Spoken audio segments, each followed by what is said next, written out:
This is ESPR Boxing. Delighted as always to be joined by Paul Kelly. Paul, this is a betting show for Jake Paul versus Nate Diaz ahead of Saturday night.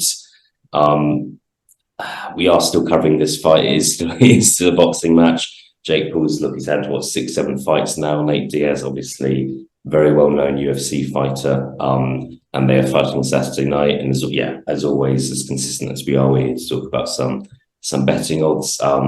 First question for you, Paul, just general thoughts on the fight on Saturday. It's whether you like it or not, it's a big fight. A lot of people will be watching. What does it do for you? Yeah, thanks for having me on, Elliot. As you say, big fight. Anytime, whether we like it or not, as boxing kind of purists or whatever, anytime Jake Paul fights, it's a big event, and you can't get away from that. Obviously, first fight here since the loss to Tommy Fury back in February. And I mean, like I wouldn't say this is on the same scale as that, because I'd say the Jake Paul against Tommy Fury fight was on a kind of another level, but this is still right up there. Jake Paul, obviously, a worldwide celebrity.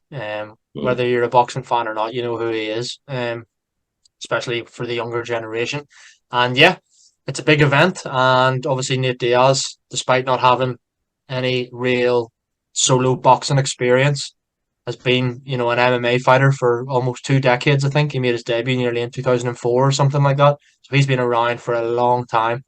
And yeah, obviously, he kind of needs no introduction either. He obviously, most notably, beat Conor McGregor and what was a huge upset at one stage in the UFC, has some other massive big wins in the UFC, and he just kind of fought everybody. So yeah, I can't say I'm looking forward to it, and I can't say I'm not going to sit here and tell you that I'm going to be staying up to all hours of the morning to watch it.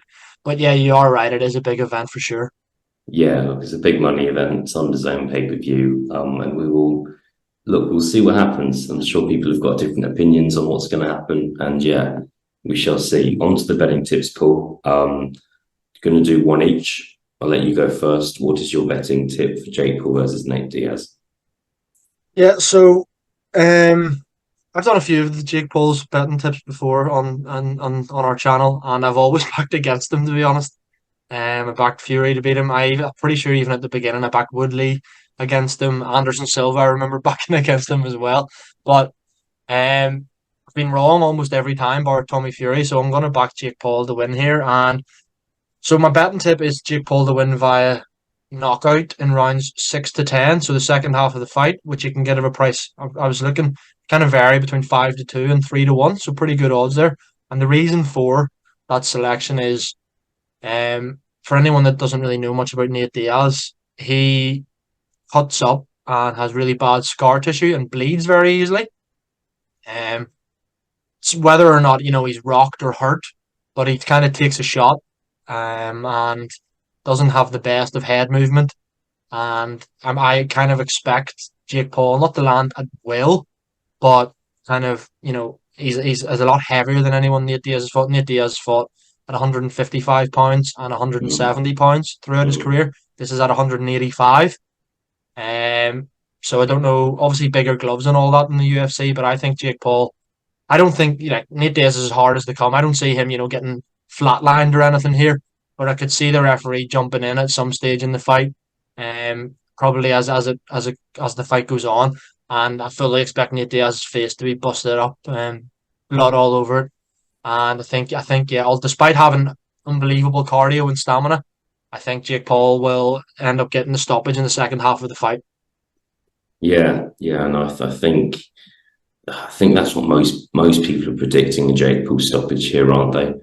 I think the things are suiting Jake Paul, whether it's the weights, the fact that this is 10 rounds, the fact that Nate Diaz, I think he's 38 years old and he's having his first boxing fight at 38. It's an old age to make your debut at. And I just think I just think what's happened here is they've offered Nate Diaz an amount of money that he can't afford to, not afford to, but he doesn't want to turn down, basically. So a lot of people can only see this going one way, and I tend to agree. Slightly different betting tip to you, Paul. I think it could be fun for 2 or 3 rounds. And then I think the mid rounds that I expect Jake Paul to win via stoppage, which is a sentence I'm still not used to saying. odds that reached out to me, Jake Paul in rounds 3 to 4 is 6 to 1. So as I said, it's a 10-round fight, and I like that rounds 3 to 6 are rounds what I like for Jake Paul, and rounds 5 to 6 are 5 to 1. But yeah, 6 to 1 for Jake Paul to win rounds 3 to 4. I quite like what we saw against Tone, the second fight. You know, the guy is able to punch. I'm not saying he's a KO artist, but the guy, he can clearly whack a little bit, and I'm just. Yeah, that's my gut. That's my gut feeling. For those that are interested, Nate Diaz 3 to 1 to win, 5 to 1 to win by stoppage, and 7 to 1 to win by decision. Paul, just final question for me: if Nate Diaz wins this fight, how would you see it happening? Can you make a case for him winning this fight? I can think you can make a case. I think a lot of UFC fans and MMA fans would be able to make a case because you can just go on that cardio thing. Like Mm. Jake Paul's a lot bigger and might tire more, whereas Nate Diaz is just like he's a fitness freak. He's a running and cycling and swimming and like triathlons and all. So fitness isn't an issue with him, even though he is nearly 40. So you can't make a case for him, which would kind of lean towards points. But then at the same time, do you see Jake Paul not getting a decision, no matter how the fight goes? Probably not. So I think it would have to be via stoppage, to be honest with you. Yeah. We shall see. 5 to 1 if anyone's interested. Paul, not going to ramble on for too much. It is Jake Paul versus Nate Diaz. Got bigger fights coming up on the horizon. But yeah, thank you for your time. We'll see what happens on Saturday night, and I'll speak to you afterwards. Cheers, mate. All the best.